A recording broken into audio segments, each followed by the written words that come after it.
சென்னை கிண்டியில் இருக்கக்கூடிய தமிழ்நாடு சிறுதொழில் நிறுவனத்தில் வேலைவாய்ப்புக்கான அறிவிப்பு வெளியிட்டிருக்காங்க. என்னென்ன பணியிடங்கள் இருக்குது, அந்த பணிக்கான ஊதியம் எவ்வளோ, வயது வரம்பு எவ்வளோ அப்படின்னு தெளிவாக பார்க்கலாம். ஃபஸ்ட்டு பார்த்திங்கன்னா, ஓட்டுநர் பணியிடத்திற்கு 4 காலி பணியிடங்கள் இருக்குது. மாத ஊதியம் 19,500லேருந்து 62,000 வரைக்கும் தர ஊதியம் நிர்ணயம் பண்ணியிருக்காங்க. இதுக்கு இன சுழற்சி அடிப்படையில் வகுப்பாரியாக ஒதுக்கீடு பண்ணியிருக்காங்க.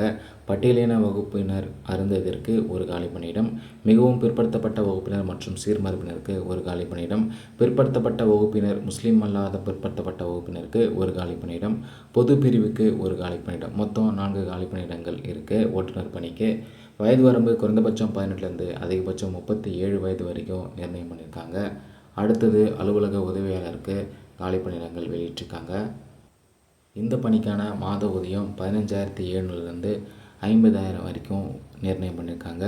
பொது பிரிவினருக்கு 2 காலி பணியிடமும், பட்டியலின வகுப்பினர் அருந்ததிற்கு ஒரு காலி பணியிடம், மிகவும் பிற்படுத்தப்பட்ட வகுப்பினர் மற்றும் சீர்மரபினருக்கு 2 காலி பணியிடம், பிற்படுத்தப்பட்ட வகுப்பினர் முஸ்லீம் அல்லாத பிற்படுத்தப்பட்ட வகுப்பினருக்கு ஒரு காலி பணியிடம், பட்டியலின வகுப்பினருக்கு ஒரு காலி பணியிடம்.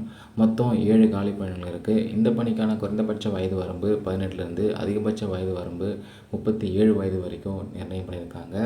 இந்த பணிக்கு தகுதி விருப்பம் இருக்கவங்க தமிழ்நாடு சிறுதொழில் நிறுவனத்தோட அதிகாரப்பூர்வ இணையதள பக்கமான டான்சியோட இணையதள பக்கத்தில் அப்ளிகேஷன் ஃபார்மட் இருக்குது. அதை நீங்கள் பதிவிறக்கம் செஞ்சு சான்றிதழ் நகல்களை இணைத்து அனுப்ப சொல்லியிருக்காங்க. இந்த பணிக்கு விண்ணப்பிக்க கடைசி நாள் பார்த்திங்கன்னா மார்ச் 31 மாலை 5 மணி வரைக்கும் கொடுத்துருக்காங்க.